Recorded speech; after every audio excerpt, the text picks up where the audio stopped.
Ja, sehr gut. Willkommen, meine Damen und Herren. Ich bin froh, dass Sie alle da sind. But I will do this in English now. You know that you can have a simultaneous translation.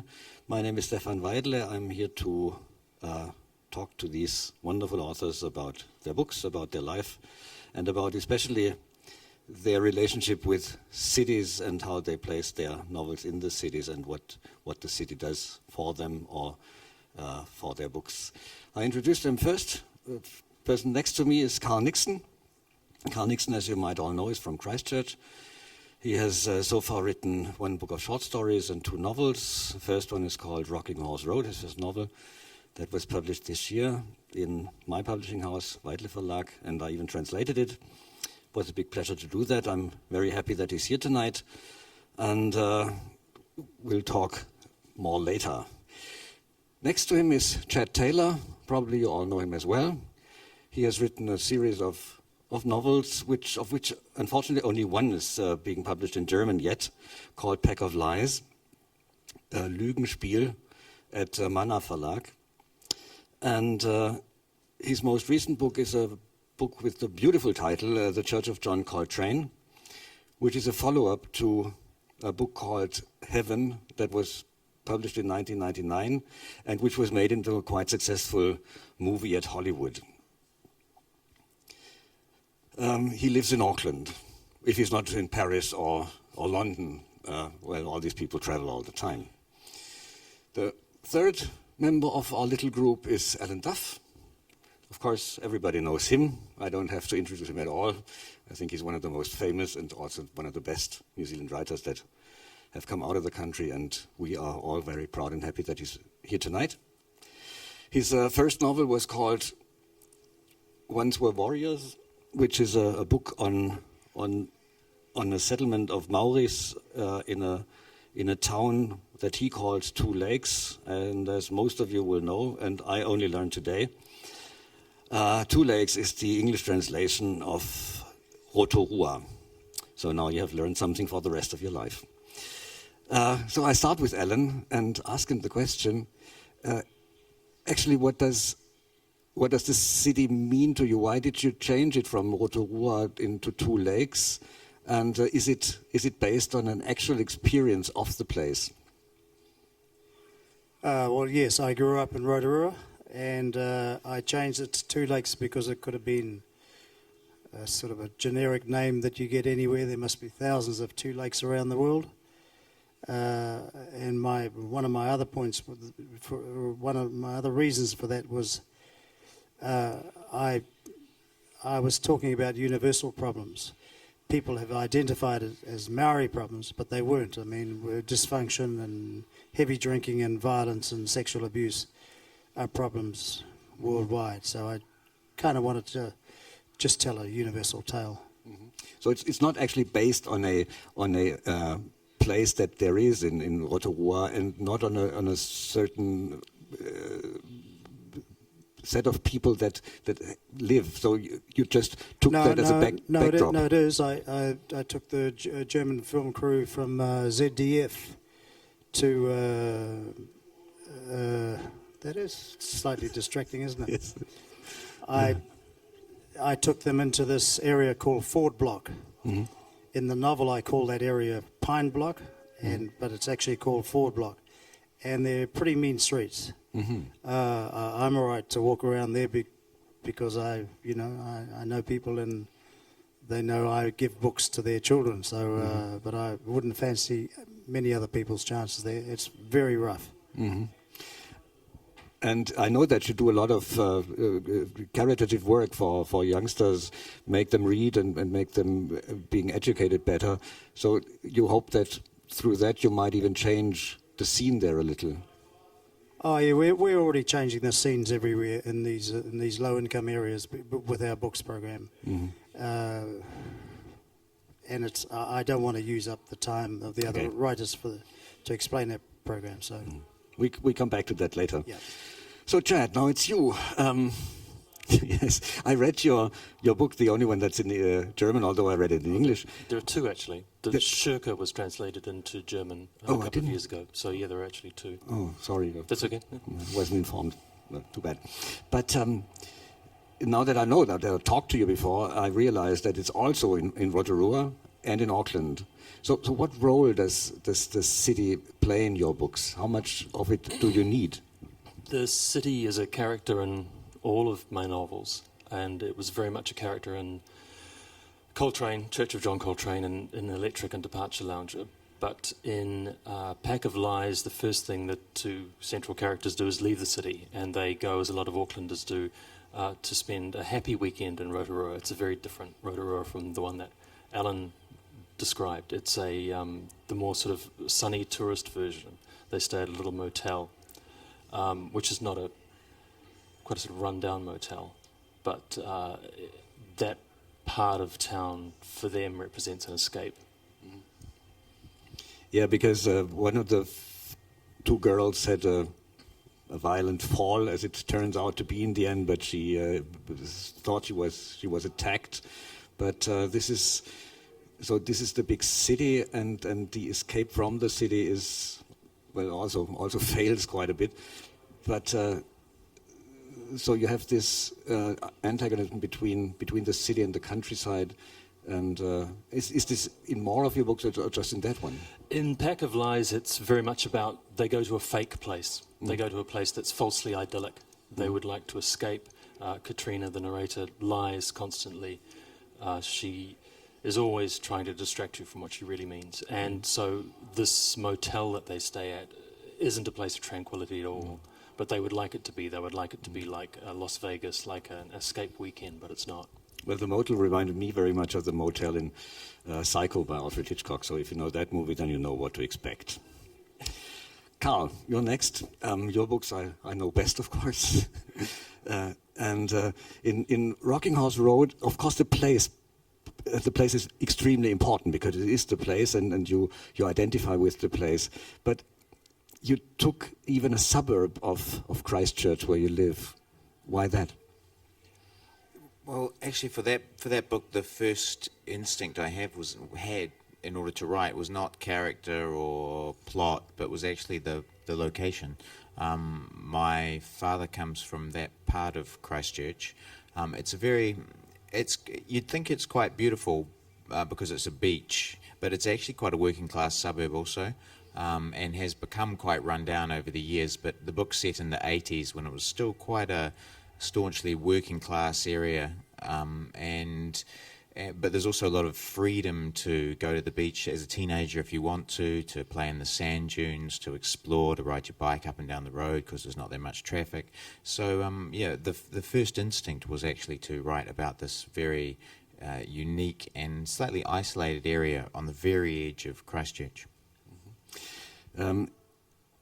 So I refer back to the German history of literature. We had in the 1920s a development that we called Tarmac literature, Asphaltliteratur. That was when the writers really came to the big cities and realized the atmosphere and started to write city novels. Of course, the most famous one would be Berlin Alexanderplatz and others. Has that been the same in New Zealand? When did New Zealand writers start to use the big cities as the backdrop of their novels? And who did it first? Look, I have a confession to make. I haven't read many New Zealand novelists because I kind of...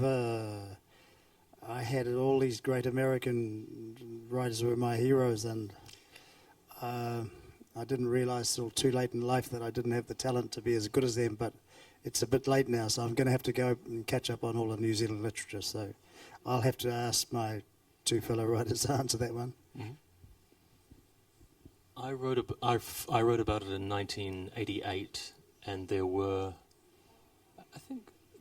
that many. I certainly wasn't the first, but I don't think there were that many around then. I think New Zealand is actually very urbanised. We're presenting the landscape a lot in this presentation, but it is very urbanised. One of the things about writers in the city, when I started writing, I was always inspired by writers who'd worked in the city and artists, and one of the things about cities now, as they become more expensive to live in and more generic, there's less and less, I think, space for writers to live. I think it was Kurt Vonnegut who said that the free market's made it impossible for writers to survive in the free market. That I think I don't know where writers will live now to write about the city, and I wonder if that is about to pass. And I feel that in New Zealand very much. Living and writing in Auckland is expensive as living in any other international city. So, if anything, I think that might be coming to an end. But and you, Carl, in your novel, you have this clash between the demonstrators and the police in when the Springboks toured the South African national rugby team. They toured in 1981 through New Zealand, and there was a big demonstrations against them because of the apartheid system that was back then still on. And it came to demonstrations and to riots even, and the police was pretty fierce on the demonstrators, and there were a lot of hurt people and bloodshed. So this is a very urban situation, because this is something that you will, first of all, experience in big cities. So this is something where the city comes into your book. Yes, my book's set in Christchurch, and the protests in Christchurch were quite shocking. I mean, as a German crowd, you try and imagine a football stadium where all the people who have bought tickets to come to the football stadium have gone in under police escort and are sitting in the stands waiting for the football game to start. And there are 20 or 30,000 protesters outside who are desperately trying to get into the football stadium to disrupt the game.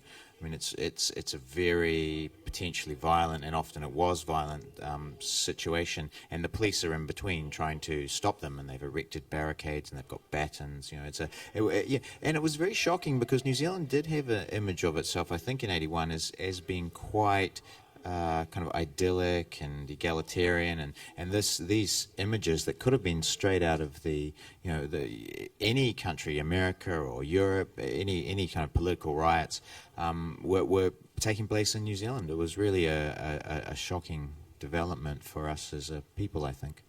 Yeah, and in your book, the boys who see that on TV have to realize that this is, for the first time in their life, these are not images from other countries, but from their own country, which until then was unheard of. Yeah, well, we have shows about sheep herding. It's a television show. So this was quite unusual. Has anyone of you ever written about sheep herding in big cities? No. My favourite program is Country Calendar. I just love the country people. Mm-hmm. I love their honesty and their lack of pretension, and the work ethic, and I like eating lamb, and yeah. And my wife is from a farming family, so yeah. Well, actually, I had a rather similar conversation last year with the Icelandic writers. And there is a little bit of a comparison between the two countries, because first of all, they're both very small, and also the urbanization set in rather late. Like Reykjavik was a little town up until the beginning of the last century. And so the first books that were set in Reykjavik only appeared in 1930-something. Before that, it was all rural literature. And I guess it might be the same in your country, although the difference between New Zealandic writers and Icelandic writers is, of course, what you just mentioned, that the New Zealandic writers, they have looked at the Americans, and they follow a different tradition. They follow the tradition of the English-speaking literature, whereas the Icelanders only have their own. Yes, but as to the city and the setting, I like what Chad said, that it's probably you won't see it again. It's been priced out of the writers' reach. There are no little enclaves where writers gather. And there's no spontaneity anymore. There's no spontaneity. There's no charm. There's no rustic things retained. It's all so false. And we're all living in a kind of mall environment. You're never going to stumble on anything accidental or anything you're not meant to see, and have the whole sort of cafe culture and that idea of meeting in places and having conversations. So I might stick to Rotorua then, and just a nice small town. Yeah, you've invested well. Do you think we actually need that, though, as writers? Because I mean, I'm thinking about someone like Morris G, who, basically, when he's interviewed, he's still wearing his slippers. He sits at home and works on his novels and produces novel after novel of high quality. But is quite reclusive. I mean, do you think writers need those type of interactions that you're talking about? Yeah, I think you do. You need conversations. There's a paradox in writing, isn't there? You want to socialise with people to get ideas, but you actually want to go away and work. There's definitely a point where you're not picking up the phone. So, but I just miss that landscape. I mean, that urban landscape and that mix of people means a great deal to me. I like that. I like having it there. I like being in cities. I like that movement, those discussions, those conversations, and the things that go wrong. I think those are always good stories.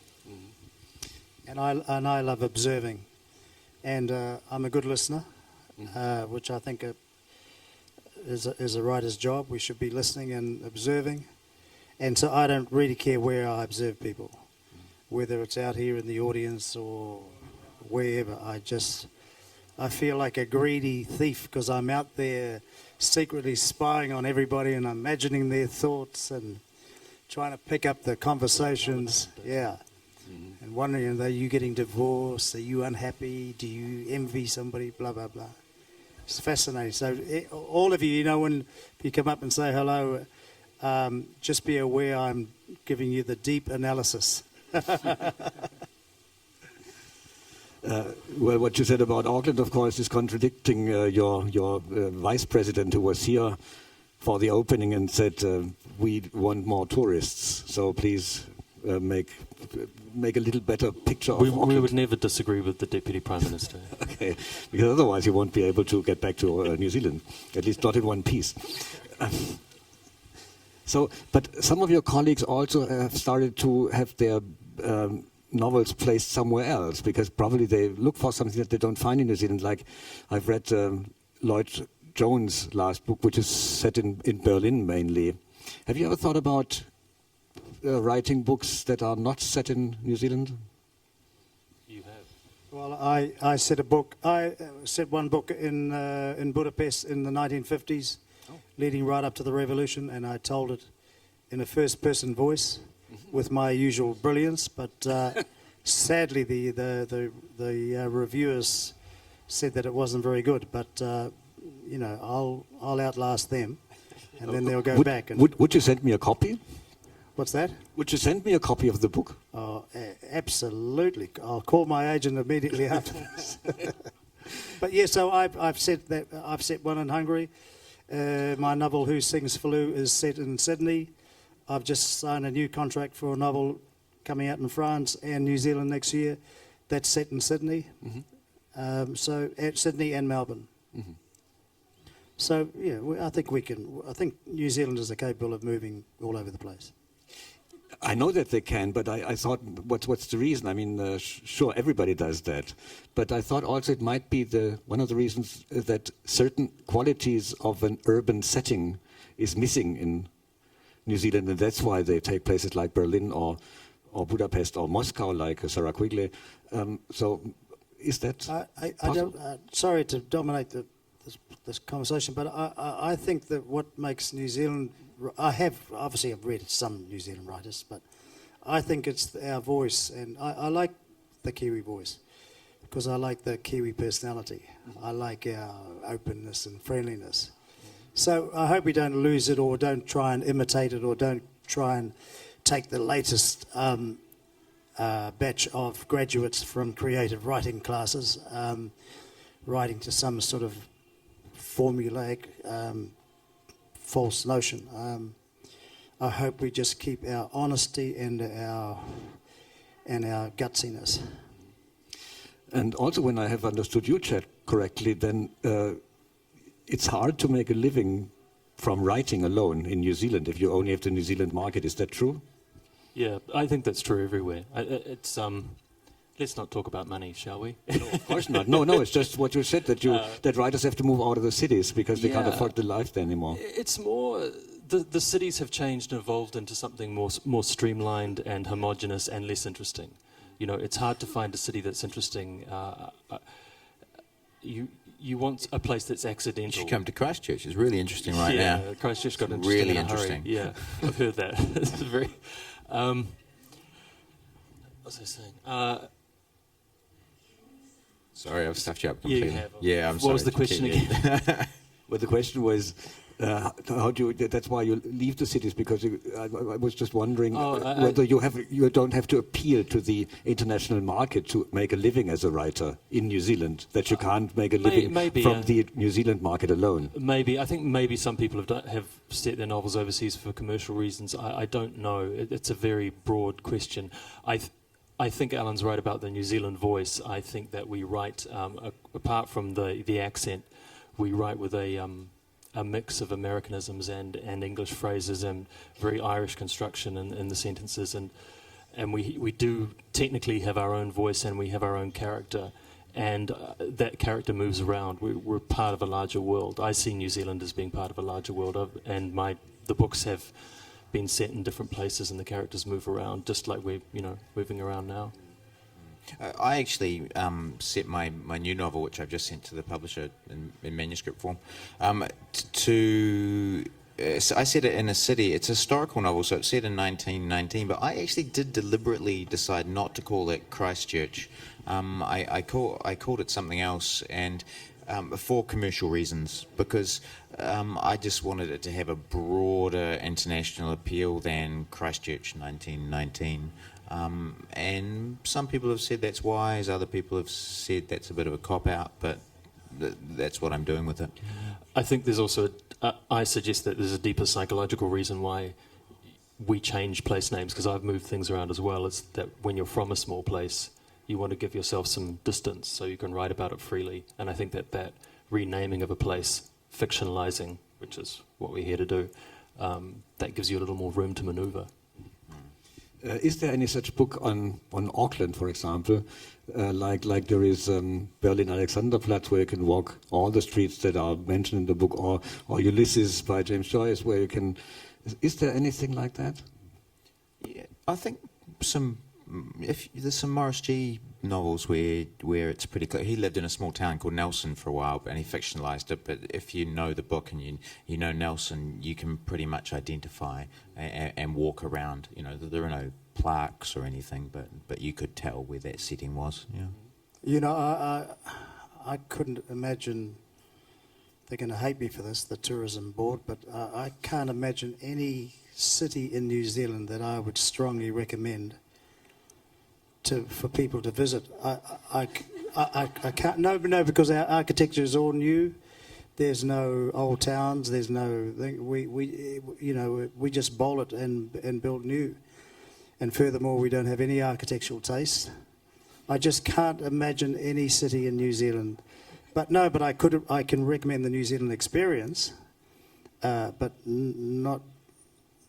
We don't have, because we've got no age there. An old building is 120 years old. Well, of course, I'm being paid by the Tourism Office of New Zealand, and I have to confess that I see that differently. I was there only recently, I think it's 32 years ago, and I really enjoyed it. I liked Auckland very much and liked Wellington very much, and of course, Rotorua is a gem. It's wonderful. I mean, you should all go there if you haven't been there yet. I definitely recommend Rotorua. But maybe not for the architectural students. No. So I think is there any question? Because we still have 1 minute and 15 seconds left. 1 minute 10? Okay. No. If there's not, then I'm grateful that you were here. It's wonderful to have you here. It's a wonderful show of... there is. Look, someone brave.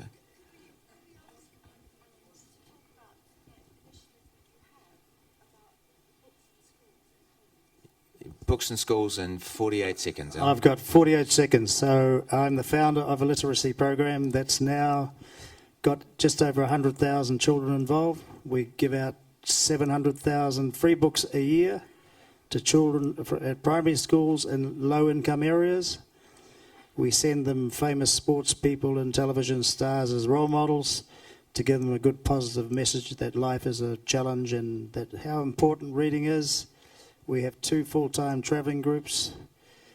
We have a weekly award called Caught Being Good, which keeps our culture alive. And so anyone who's caught being good in every classroom all over the country, their name is pulled out of a hat and they go up to a big table and they choose the books. not being politically minded. We don't tell them what books to choose. The choice is theirs. It's about ownership, and it's about brand new books, and it's about magic, and it's about getting things done, and it's 0 seconds left. Okay, thank you very much. As always, the books are over there for sale, and the authors will be happily signing them.